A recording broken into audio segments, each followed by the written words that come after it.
Hey everyone and welcome. So today we're going to do something a little different. We're diving way, way back into some of the oldest ideas in human history. And we're going to see how they aren't just surviving, but actually thriving in our crazy, hyper-modern world. Yep, we're talking about ancient philosophy and why, believe it or not, it might just be the toolkit you didn't even know you were looking for. And look, it's a totally fair question, right? I mean, we've got AI, we're talking about going to Mars. Why on earth should we care about people who lived thousands of years ago? Well, stick with me because as you're about to see, the questions they were asking and the answers they came up with are literally woven into the fabric of our lives today. All right, first things first, let's kind of reframe how we think about philosophy. Forget the image of dusty old books and boring lectures. These ideas weren't just for academics. No way. They were practical, real-world blueprints for how to live a good, meaningful life. Seriously, think of them as the original life hacks, battle-tested over thousands of years. So, our first stop on this tour is Stoicism. Now, at its core, this whole philosophy is about building an unshakable inner fortress. The Stoics basically said, look, you can't control what happens to you, the traffic, the weather, what other people do, but you have absolute control over how you respond. And that, right there, is an incredibly powerful tool for finding some calm in the middle of all the chaos. Okay, next up we've got Plato's big idea, the concept of ideals, or forms. The gist is this. For everything we see in the real world, an act of justice, a beautiful song, whatever, there's a perfect, ultimate version of it out there somewhere. It's like a North Star we can aim for. It gives us a blueprint for becoming a better person and building a better society. And to round out our little whirlwind tour, let's talk about Epicureanism. Now, this one gets a bad rap. People hear Epicurean and think it's all about lavish parties and indulgence, but that's not it at all. It was actually about finding real, lasting happiness in the simple things. Good friends, deep conversation, and living a life that's free from anxiety and pain. They even built these communities they called gardens just to foster this exact kind of calm. Okay, so we've met the thinkers. Now for the fun part. Let's pull back the curtain and see how these ancient ideas are, well, secretly running the code of our modern world. I'm serious. You're going to be surprised by how much of this stuff you see every single day without even realizing. Take the Socratic method. What's so wild here is you can draw a perfectly straight line from Socrates bugging people with questions in the ancient Athenian marketplace right to today. That whole method, relentlessly asking why to get to the truth, that's the engine behind investigative journalism. It's what we try to teach with critical thinking in schools. It's even a huge part of the scientific method. It all boils down to that one simple act, challenging what we think we know. And hey, speaking of science, we have to talk about Aristotle.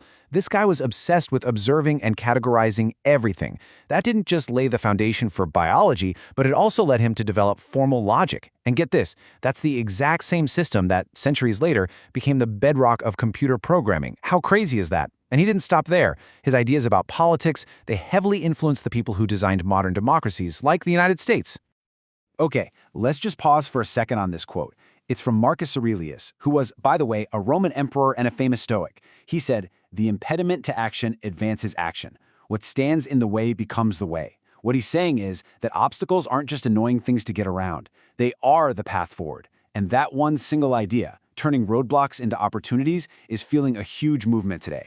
And I mean, you can see this idea everywhere right now. You've got tech CEOs using it to navigate crazy markets, elite athletes using it to push past their limits. Basically, anyone in a high-pressure job is rediscovering Stoicism. Why? Because it gives them a solid framework for mental toughness and focus in a world that is just jam-packed with distractions. So that's the big picture, the societal impact. But what about you? How does this all translate into a personal toolkit? Let's zoom right in and look at how you can take these ancient ideas and actually apply them, like right now, to the challenges you're facing in your life. Tell me if this sounds familiar. The endless notifications pinging on your phone, the 24/7 news cycle feeding you anxiety, that constant pressure to always be on. It feels like a totally modern problem, right? Well, the solution might just be 2,000 years old. Okay, so here's a super practical Stoic exercise.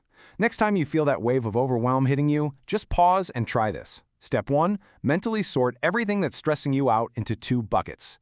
Bucket 1 is stuff you can control. Bucket 2 is stuff you can't. Step 2, consciously, deliberately accept the things in bucket 2.